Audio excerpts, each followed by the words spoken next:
Voces por una causa, el podcast de Entre Culturas con Julia Navarro. Hola, soy Julia Navarro y les doy la bienvenida a Voces por una causa, el podcast semanal de Entre Culturas. Hoy vamos a hablar de libros porque tenemos en el estudio a una invitada que es muy especial, es Eva Orue, es periodista, gestora cultural y además es la directora de la Feria del Libro de Madrid, que me van a permitir que diga, yo que conozco muchas ferias, que es la feria, una de las más hermosas que hay de las ferias del libro en el mundo. Y les aseguro que yo conozco unas cuantas.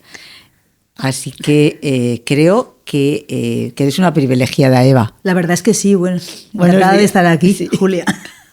Pero yo creo que eres una privilegiada, porque pasar del periodismo a dirigir la Feria del Libro de Madrid es que te haya tocado la lotería. Algo parecido a eso. Y además debo decir que cuando accedí al puesto, al que me presenté voluntaria, hubo una selección, nos presentamos 16 irresponsables que creíamos conocer la feria. En mi primera feria me di cuenta de que no solamente no la conocía, sino que no era en absoluto consciente de lo que suponía para la ciudad, para los madrileños, para la cada vez mayor cantidad de gente que viene de fuera y para la repercusión internacional y subrayo internacional de la ciudad. De pronto la gente, ¿te han nombrado directora de la feria? Yo iba a la feria del libro y entonces la memoria se activa. Y te empieza a contar todo el mundo historias de su infancia, del colegio, de sus abuelos, y los que vienen por primera vez descubren una feria que yo no diré que es la más bonita del mundo, pero es de las más bonitas, efectivamente. Es de las más bonitas, te lo digo yo. Y es verdad que viene gente de todas partes del mundo, porque los que estamos en la caseta, de repente te viene gente, mucha gente de América Latina, mucha, que vienen todos los años, que son fijos, y gente de otros lugares de Europa. Es una feria que tiene un poder de atracción enorme. Sí, de hecho, la feria es técnicamente la feria local de la ciudad de Madrid, la Feria del Libro de Madrid. En España todas las ferias son de un pueblo, o de una ciudad o de un barrio. Y sin embargo, por la vía de los hechos, la presencia masiva de editores de toda España la han convertido en una feria nacional que tiene una repercusión nacional. Pero es que además hay muchísimos autores de fuera que vienen también a la feria. El año pasado, solo el 47% de los visitantes eran de Madrid capital. El resto eran de fuera de la comunidad, muchos de ellos de Barcelona, de Canarias, de Castilla-La Mancha, vienen muchísimos. Además coincide su fiesta regional con la feria, por lo tanto tienen un día libre para pasarse, pero es que también hay mucha gente de fuera. Así que yo creo que sí, que hemos conseguido un buen nivel de aceptación, un buen nivel de difusión y sobre todo esta alegría que te da el saber que una feria organizada, son ellos los titulares de la feria, organizada por los libreros de la Comunidad de Madrid, se ha convertido en algo grande, en algo emocionalmente importante, en algo sentimentalmente importante para tanta gente. ¿Qué papel crees que juega la lectura en la construcción de una sociedad pues, más consciente, más crítica, más preocupada por lo que sucede alrededor, más solidaria? Yo diría que siempre ha sido un papel importante, pero me atrevo a decir que ahora lo es más. Ahora, en el momento en el que tanta gente, sobre todo joven, cuestiona el valor de la lectura, creo que lo es más que nunca. Porque cuando hablamos de lectura, hablamos de algo, de un gesto muy específico, que es, coges un libro, pero también un documento, te sientas, te aíslas, te concentras y lees. Y entiendes. Y leer lo que te hace es aprender a descifrar ideas complejas, frases enrevesadas, es decir, va en contra de la simplicidad aparente del mundo en el que vivimos. Por eso yo creo que leer es casi en estos momentos un acto de rebeldía. Samantha Schweblin, que ganó hace poco el premio AENA, hizo una entrevista justo antes del día en el que se lo entregaron, en el que dijo algo que yo desde entonces no dejo de repetir. La concentración es un superpoder. Bueno, pues la capacidad de leer un libro con un sentido crítico también es un superpoder. Todos somos capaces de pasar las páginas rápido, de leer rápido, pero leer, declinar o conjugar el verbo en toda su profundidad es casi un acto revolucionario en estos tiempos y me atrevo a decir muy necesario. ¿Por qué decidiste presentarte a ese concurso para poder ser la directora de Feria del Libro de Madrid? Por una cierta desesperación con mi vida anterior. Bueno, pero venías del periodismo con éxito. Sí, yo había hecho 10 años de corresponsalía, había vuelto a España, había abierto una agencia de comunicación, es decir, ya estaba en relación con el mundo editorial, porque me dedicaba junto con mi mujer, que habíamos fundado esta agencia, Ingenio de Comunicación, que sigue funcionando, a la promoción de los libros, entre otras cosas. Hacía tertulias televisivas, tertulias políticas. Pero había algo que ya me cansaba de todo esto. Una tiene una edad y cuando tiene una edad te das cuenta de que pues a lo mejor estás haciendo siempre lo mismo o lo que haces todos los días no es un reto suficiente. Simplemente te aburres y piensas que ahí no hay mucho que rascar. Y yo estaba un poco en ese punto. De hecho, estaba pensando, me voy a ir de Madrid, nos vamos a ir de Madrid porque creo que necesitamos un aliciente en otra actividad profesional o en otro sitio. Y en esto, el Gremio de Librerías de Madrid hizo pública la convocatoria de un concurso para sustituir al director que se jubilaba, a mi antecesor, a Manuel Gil. Y entonces yo lo leí y pensé, mira qué bien. Mi primera reflexión fue, mira qué bien, porque abrían el proceso. Por primera vez no se elegía a dedo al siguiente, sino que se abrían a que otra gente se presentara. Y entonces me llamó un amigo editor y me dijo, piénsatelo, porque tú tienes el perfil. El perfil es una persona relacionada con el mundo de los libros, que no es absolutamente desconocida del sector, con ciertas habilidades en el mundo de la comunicación y contactos. Yo creo que la feria necesitaba algo así como ponerle un poquito de cara a la feria. Eres mujer. Eso es importante también. Nunca ha habido una mujer cosa que yo no sabía en ese momento, pero nunca había habido una mujer al frente de la Feria del Libro. Bueno, había habido al frente del Gremio de Librerías, pero no de la Feria del Libro. Es que por primera vez las mujeres estamos en esa primera vez. Pero estamos en un mundo en el que las mujeres... Y ahora. Sí, pero somos mayoría. En el mundo editorial somos mayoría. Efectivamente. Hay más lectoras, al menos de novela, hay más escritoras, hay más correctoras, hay más traductoras, hay más editoras, hay más jefas de comunicación e incluso diré que ahora mismo de los 3 grandes grupos editoriales que hay en España, 2 están dirigidos por mujeres. Sí.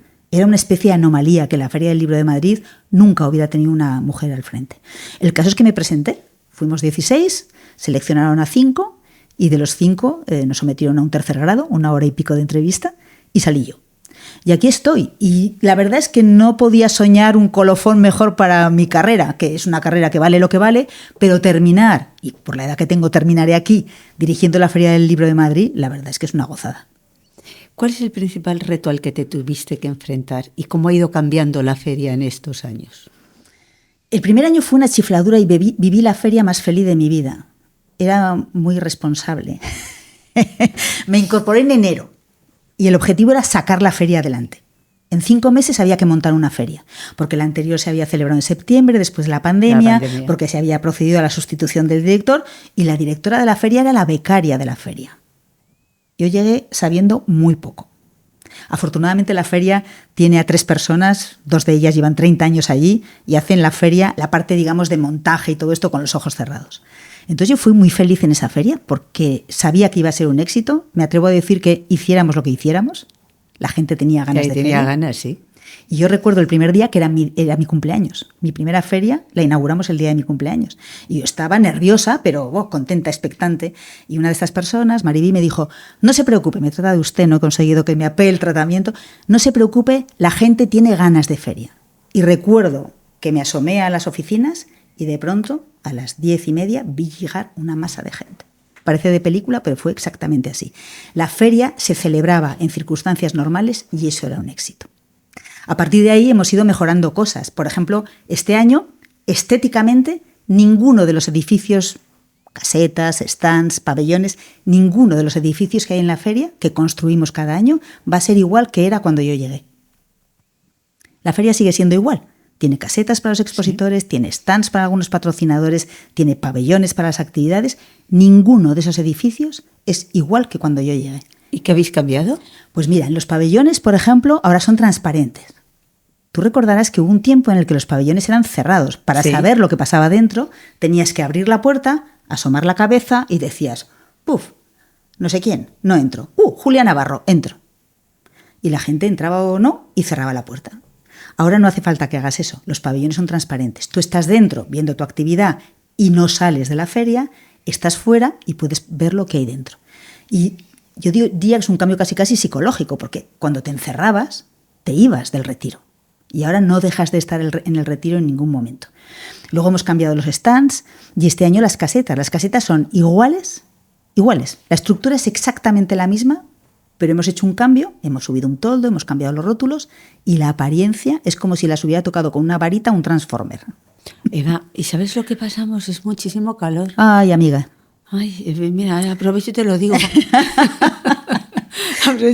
Porque Sí. hay tardes, Sí. bueno, y mañanas en que dices, Dios mío, me voy a desmayar del calor. Bueno, de hecho hay gente que se desmaya por el calor. Nosotros en Sí. el retiro, entre otras cosas, uno de los servicios que tenemos permanentemente es una ambulancia con dos Yo camas, sé. con dos camillas medicalizadas porque tenemos golpes de calor.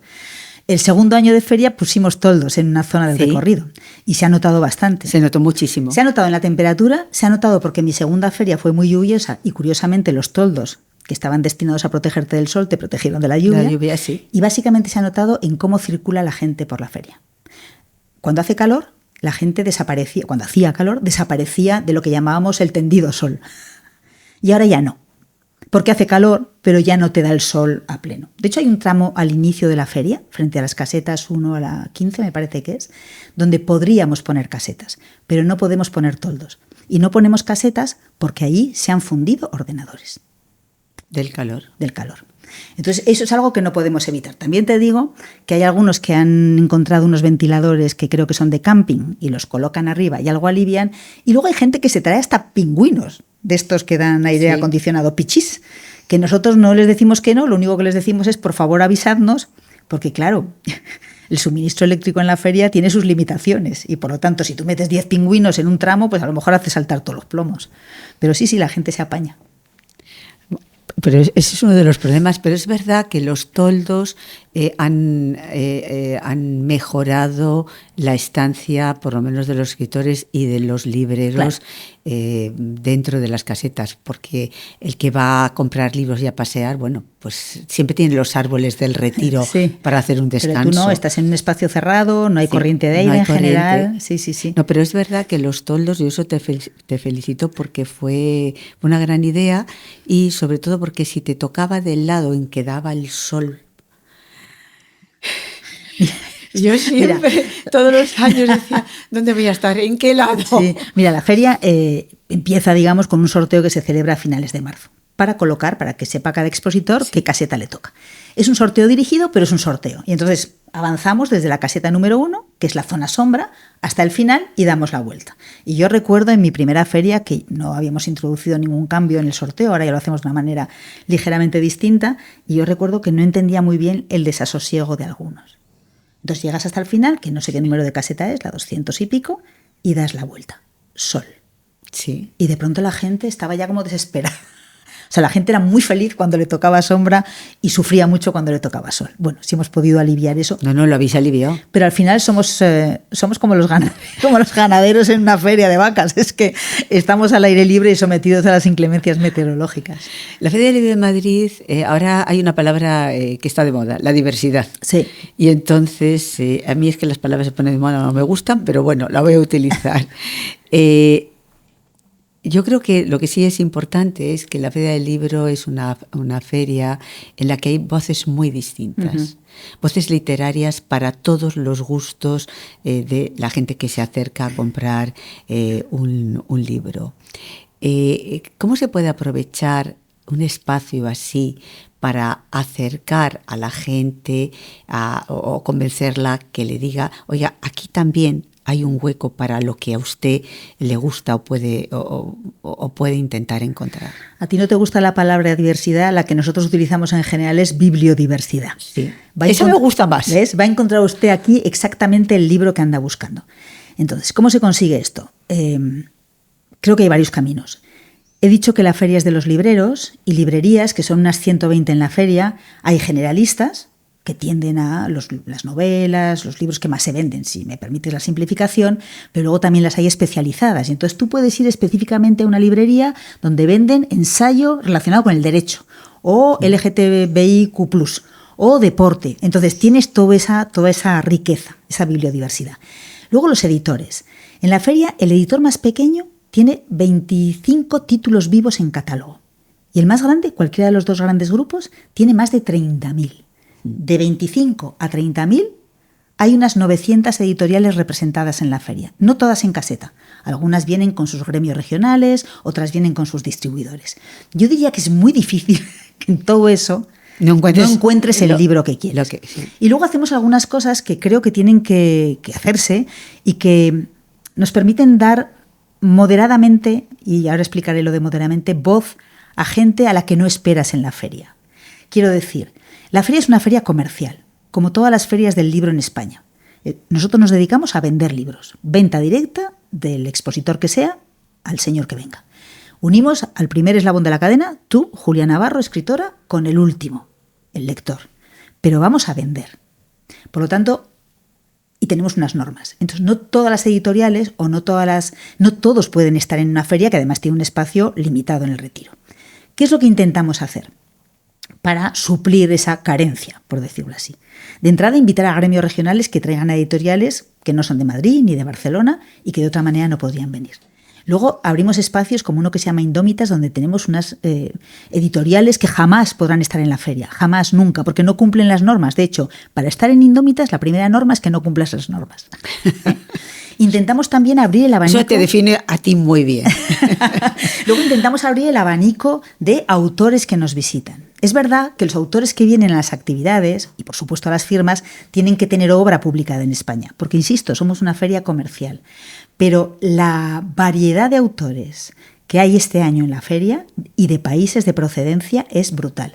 Y al cabo, ¿cuántos? A ver, cuéntanos. Pues no sé, o sea, quiero decir que ahora mismo recuerdo que hay autores de México, de Argentina, de Colombia, de Chile, de Estados Unidos, de Alemania, de Francia, de Gran Bretaña, por supuesto de España, de todas partes. Hay autores árabes, hay un autor chino, como mínimo, hay algún autor del antiguo bloque del Este. Bueno, pues todos estos están aquí porque sus libros están traducidos al español. Van a venir autores importantísimos de todos esos países. De la Unión Europea, por ejemplo, hay una delegación espléndida. Y cuando trabajamos con todos estos autores, estamos apostando por la diversidad. Podría decirte que somos gente guay y que lo hacemos porque nos parece que está bien. Y hay una parte que es cierta. Creemos que es lo que tenemos que hacer. Pero hay otra parte que es obligación. Madrid no es una ciudad uniforme. No.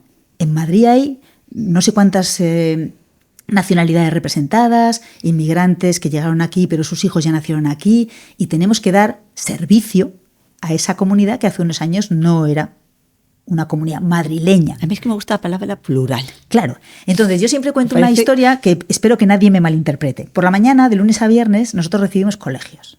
Y cuando llegan los niños de los colegios, hay niños de todos los colores. Por la tarde ya hay menos colores. ¿Por qué? Porque los primeros que vienen a la feria son, una vez más, espero que no se me malinterprete, los madrileños de siempre. Los que conocen bien la feria y tienen una vinculación sentimental. ¿Qué es lo que tenemos que hacer nosotros? Sin forzar a nadie, conseguir que los nuevos madrileños tengan una vinculación sentimental con su feria. Porque esta feria está aquí para vender, sí, pero para servir también a la ciudad y la comunidad que la acoge. Desde la experiencia que tú tienes, ¿cómo puede la literatura ayudarnos a comprender mejor la realidad y también afrontar pues algunos de los problemas de nuestro tiempo, y es el crecimiento de las desigualdades sociales, económicas, educativas? En la feria, ¿ahí qué papel puede jugar? Bueno, nosotros tenemos un papel modesto en esa tarea, pero tenemos un papel. Nosotros, por ejemplo, hacemos un pequeño programa que se llama El Vaivén de la Feria. A lo largo del año vamos a distintas instituciones, a colegios, asociaciones, centros hospitalarios, instituciones penitenciarias, a donde quieren que vayamos. Y vamos allí con un autor, con un ilustrador, con un editor, y luego esa gente viene a la feria. Y los recibimos como si fueran el rey o la reina, los paseamos por la feria y les ofrecemos una actividad. Es muy modesto porque nosotros podemos hacer lo que podemos hacer, tampoco nos tenemos que poner ni medallas ni tener muchas ínfulas. Pero dicho esto, y más allá del hecho de que sacar tanto libro a la calle a mí ya me parece una labor social interesante, todos los que estamos ahí sabemos que la lectura y la escritura, creo que fue Almudena Grandes la que dijo que eran las dos caras de la misma moneda, son fundamentales para nosotros, para la supervivencia de un sector que económicamente es relevante para este país, y no hay que avergonzarse de decirlo, y para la formación de los ciudadanos de este país. Tenemos que fomentar la lectura y tenemos que ayudar. Entonces, de pronto, ¿qué podemos hacer? Pues desde hace 4 años hacemos un concurso de lectura para niños de 10 años.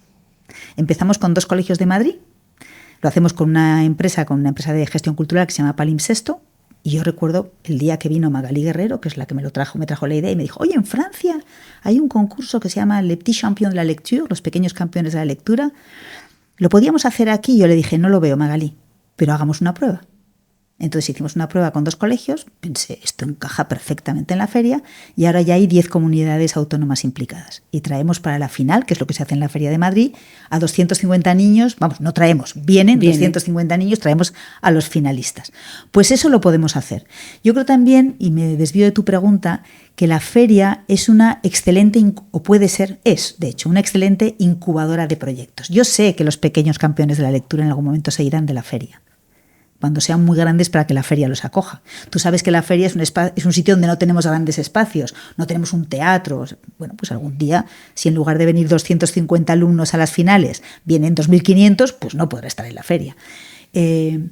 Pero creo que tenemos una situación privilegiada para dar un empujón a muchos proyectos que creemos necesarios.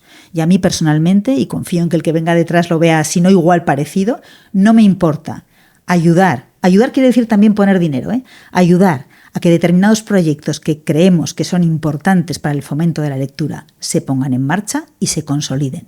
Y si en un momento tienen que irse de la feria, que se vayan. Habremos ayudado a que algo funcione y a mí me parece que esa es también una tarea de la feria. Sabes que Entre Culturas se trabaja por el derecho a la educación en distintos contextos del mundo, a veces en contextos muy complicados. ¿Cómo ves la relación entre el acceso a la lectura y el acceso a una educación de calidad? Hace unas semanas salió una noticia que hablaba de que las familias de altos cargos de Silicon Valley habían negado a sus hijos la utilización de las tablets y los teléfonos, sí, y les habían dicho que volvieran al papel. Y en Suecia acaba de pasar algo parecido. El Ministerio de Educación ha dado marcha atrás y ha vuelto al papel. Yo creo que el tiempo está dando la razón a aquellos que hace unos meses, unos años, teníamos por agoreros y que es obvio que no podemos prescindir ni de los teléfonos móviles, ni de las tablets, ni de los ordenadores, ni de la inteligencia artificial. Es parte de la realidad. Esa es la realidad en la que mi sobrino va a tener que vivir. Y cuando lo veo con una tablet, que a veces se la estamparía en la cabeza, no soy violenta, pero a veces se la estamparía. Pero entiendo que es su mundo, no es el mío, sí, pero es el suyo. Pero creo que tenemos que darles herramientas para que sean críticos, para que no acepten acríticamente todo lo que esas máquinas mágicas les ofrecen. Me parece lo esencial. Y para eso la lectura es insustituible. Una de las cosas que más me llaman la atención es cuando escucho a gente joven que sé que que no tiene problemas de acceso a la educación o que no tiene problemas que le impidan, es incapaz de hacer una subordinada. Si eres incapaz de hacer una subordinada, tampoco eres capaz de leerla. Y si no eres capaz de leer una subordinada, no vas a entender casi nada, no ya de las grandes obras de la literatura universal, sino de los contratos que te pongan delante para firmar. Y a mí me parece que la lectura es importante para eso. Es un poco volver a lo que decíamos al principio, ¿no? Concentración, capacidad crítica. Dicho esto, yo he insistido varias veces en que la feria es una feria comercial, pero hay sitios donde la lectura es de libre acceso. Las bibliotecas, por ejemplo. Sí. Entonces, creo que es importante que, sin olvidar que la industria editorial es una industria y que, por lo tanto, tiene que generar beneficios o, por lo menos, no generar pérdidas, es importante que las autoridades hagan el papel, hagan lo que tienen que hacer, que es garantizar la existencia de espacios donde, si yo no tengo un duro pero quiero leer, puedo entrar, pedir el libro que quiera y leerlo. Yo creo que España tiene una red de bibliotecas públicas realmente importante y yo voy a muchas bibliotecas públicas a lo largo y ancho de España. La mayoría son bibliotecarias. Uh-huh. Cuando encuentro a un bibliotecario me parece que es como alguien rarísimo. Les doy 2 besos y 2 abrazos porque digo, uy, un hombre que es bibliotecario. La mayoría son bibliotecarias y hacen una labor realmente extraordinaria. La verdad es que sí. Nosotros colaboramos con la biblioteca que hay en el Parque del Retiro, sí, que es una biblioteca municipal, y el ayuntamiento nos la cede durante la feria. Es un pabellón de la feria. De hecho, son 2 pabellones de la feria porque hay 2 salones allí. La biblioteca de Eugenio Trías. La biblioteca de Eugenio Estaba Trías. Pensando en su hijo, sí, que es mi editor. Sí. Entonces es una biblioteca además preciosa y muy agradable para estar ahí dentro. Todo esto es muy relevante y luego hay otra cosa que también creo que tenemos que subrayar siempre. Tú puedes llegar a la lectura por tus propios medios. En ocasiones los jóvenes cada vez más llegan porque han visto una serie basada en un libro.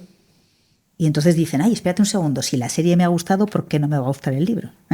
Antes era básicamente al revés, primero leíamos el libro y luego estaba la película. Ahora ya no, ahora el proceso para mucha gente es al revés. Pero necesitan también aprender a leer. No sé si los padres, desde luego los profesores y a lo mejor los bibliotecarios. No se trata de censurarles las lecturas, yo creo que no hay que censurar nada. Yo siempre digo lo mismo, cuando yo empecé a leer bien y me enganché, fue por unos libros que los leo ahora y me dan un poquito de vergüenza ajena.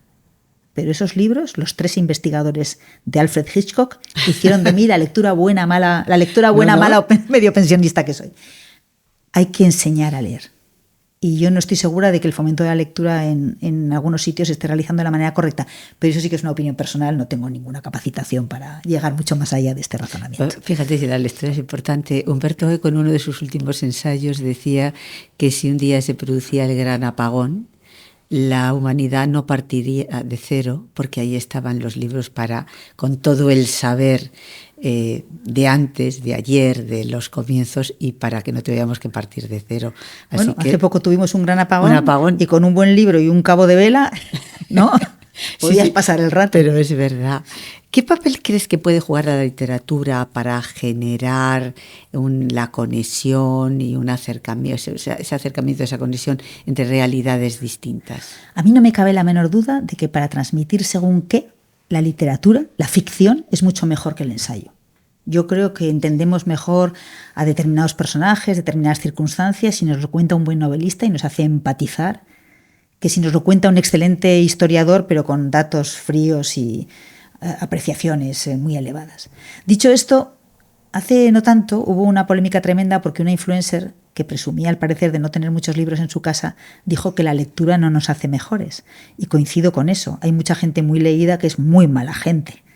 Pero es verdad que si tú lees algunas novelas es imposible que no te emociones. De hecho, no sé si no es triste que en ocasiones te emocionas más y sufres más con las peripecias desgraciadas de un personaje de ficción que con lo que pasa con el tipo que está debajo de tu casa durmiendo en un colchón. Es así. Pero fíjate, sin embargo, yo creo que el poder de la lectura también te produce sacudidas en la sensibilidad, sí. Y a lo mejor hace que de repente te des cuenta que ese tipo que vive debajo de tu casa en un colchón pues tiene algo en común con esos personajes. Sí, sí.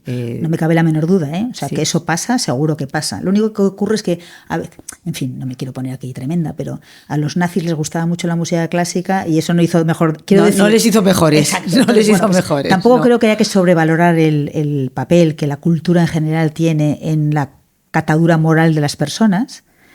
Pero sí que diría que si has leído los suficientes libros de literatura conociendo determinadas historias, como mínimo diría que te quedas sin argumentos para defender la postura del malo. ¿Y a ti qué libros te han marcado? Pues te he mencionado los que hicieron la serie que hizo de mí una lectora, los 3 investigadores. Debo decir que aún me acuerdo de los nombres, Júpiter, Pete y Bob. Y yo los recuerdo con cariño porque me dieron grandes tardes de lectura. Cuando manifesté por primera vez mi deseo de ser periodista, mi madre me regaló un libro de Manu Leguineche, Una vuelta al mundo. La vuelta al mundo, sí. Efectivamente. El camino más corto, sí. Se llamaba ese libro, sí. El camino más corto. Que creo que es un libro que, no sé si ha despertado, pero desde luego ha acompañado muchas vocaciones de periodistas, sí. Muchísimas. Y luego, en cada época de la vida... Pero mira, al hilo de la pregunta que me hacías antes, yo he sido corresponsal en Rusia. Y cuando llegué a Rusia no había internet. Y entonces encontrar información no era tan fácil como es ahora. Y tenía un piso que me dieron los del ministerio, que fuera de la Rusia ya independiente, y en ese... Estaría lleno de micrófonos. Seguramente. Entonces era un bloque grande con 5 o 6 portales y ahí estaban unos cuantos corresponsales españoles, entre ellos Rafa Poc, que era el corresponsal de La Vanguardia, y que me acogió durante los primeros días porque yo no tenía ni teléfono, ni mesa, ni nada. Organizarse en aquellos tiempos no era fácil. Y entonces le dije, recomiéndame qué puedo leer para entender mejor a este país.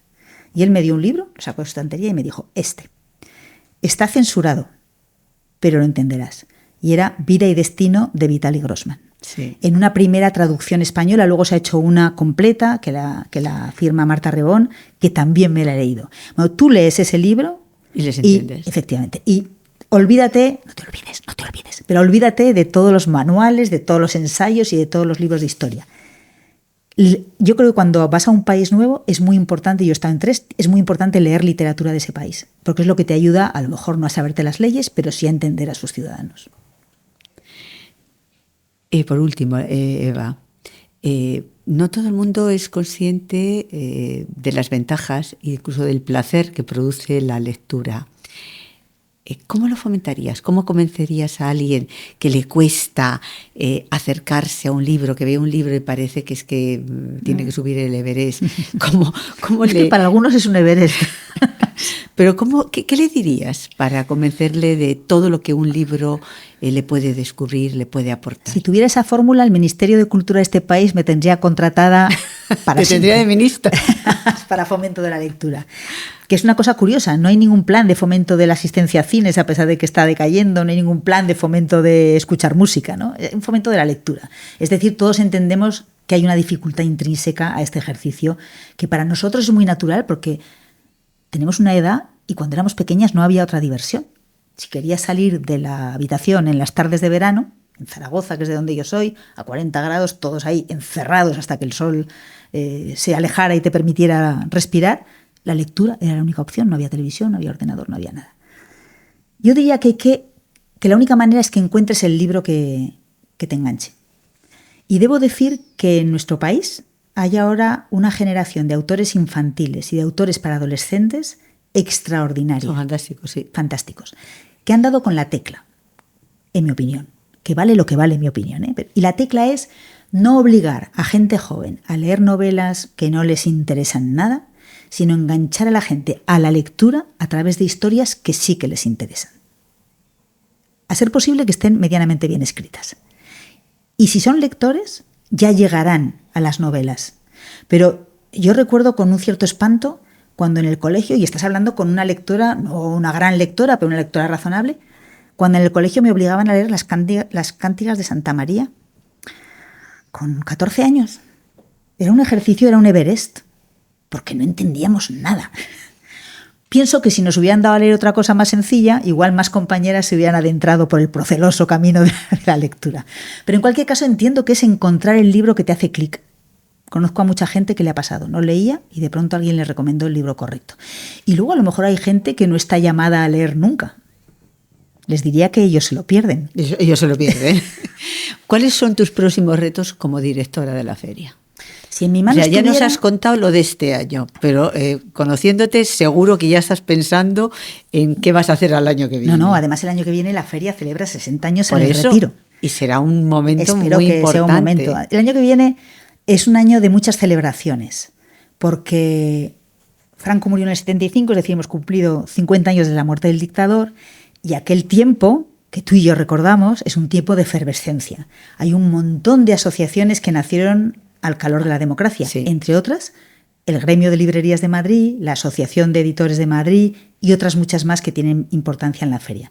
Yo creo que el que viene todavía no tenemos definido el tema en este momento, pero tiene que ser una feria en la que celebremos que desde hace un tiempo hemos entendido que la lectura sí es un acto individual, pero que necesita del asociacionismo para prosperar, de editores y libreros comprometidos, y en el caso de la feria que necesita de eso que los cursis llamarían un marco incomparable.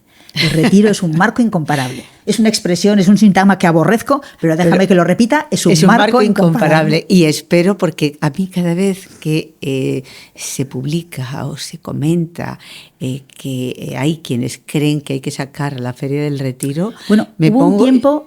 Bueno, pues yo estoy en contra, ¿eh? Vale, hubo un tiempo en el que se dijo, sí. Se hablaba de IFEMA. Sí, pues, para quienes no estén en Madrid, IFEMA es un sitio de exposiciones y congresos. Sí. Es donde se hace la Feria de Londres, la Feria de Frankfurt, la Feria de Guadalajara, ferias básicamente profesionales, aunque tengan algunas de ellas una pero parte son distintas, popular. Que yo las conozco. Exacto. No tiene es nada una que feria ver diferente. Con la feria. Entonces, ahora mismo, el año pasado, la Feria del Libro de Madrid y el Ayuntamiento de Madrid renovaron el convenio que las une por 4 años.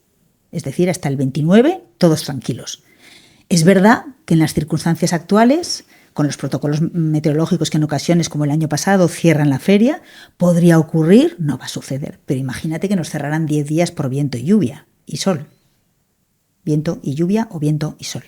Pues la cambiamos pues a septiembre, que es el año en que la hiciste es en septiembre. Todo iba bien. Oye, pero fue fantástica. ¿Verdad que septiembre es el mes del libro de texto de la vuelta a los colegios? Todo tiene sus complejidades. Pero lo que yo voy pero funcionó muy bien. El Ayuntamiento nos ha renovado el convenio por 4 años y la Comunidad de Madrid el año pasado declaró a la Feria del Libro no sé cuál es el calificativo que utilizan, pero algo así como indisolublemente unida al retiro, bien de interés cultural de la comunidad. En este momento, que yo sepa, y tenemos relación fluida con con los gobiernos municipal y autonómico y por supuesto con los grupos políticos que están allí, nadie quiere llevarse la feria.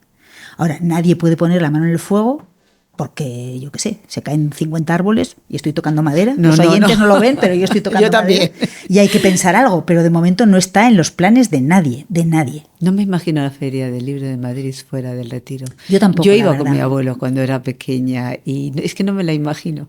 Yo tampoco. Y para que sigan el retiro, además de que el cielo no sea propicio, tenemos que trabajar, que es una parte de nuestro trabajo que nadie conoce o no conoce del todo y probablemente no hay que conocer. Pero la manera en la que entramos en el retiro ha mejorado en los últimos años una barbaridad. Somos un elefante en una cacharrería muy delicada, de porcelana china. El retiro es Una joya. Es una joya y es un sitio en el que hay que cuidar cada rama. Y no exagero, cada rama. Y hemos mejorado mucho la manera de trabajar. Hay que seguir mejorando, es decir, la feria tiene que cuidar su escenario. Tenemos que cuidarlo mucho. Y lo digo siempre, en cuanto tengo ocasión, porque si nosotros hacemos un trabajo extraordinario y todos los que vienen a visitarnos no nos ayudan, no conseguiremos nada. Necesitamos que todo el mundo, expositores y visitantes, estén concienciados y esto quiere decir cosas tan sencillas como que, por favor, meta el papel en uno de los 100 contenedores de papel que tenemos. 100 contenedores de papel. Por favor, meta el plástico en uno de los 100 contenedores de plástico que tenemos y si hay basura orgánica, hay menos, pero también hay. Necesitamos de todos para que la feria no estropee el retiro y para que el retiro siga queriendo a la feria. Muchísimas gracias, Eva, por aceptar la invitación de Entre Culturas, por acompañarnos en este capítulo de Voces por una Causa y buena feria. Muchísimas gracias, te veré ahí seguro. Nos veremos allí, claro. Estupenda. Voces por una Causa, el podcast de Entre Culturas con Julia Navarro.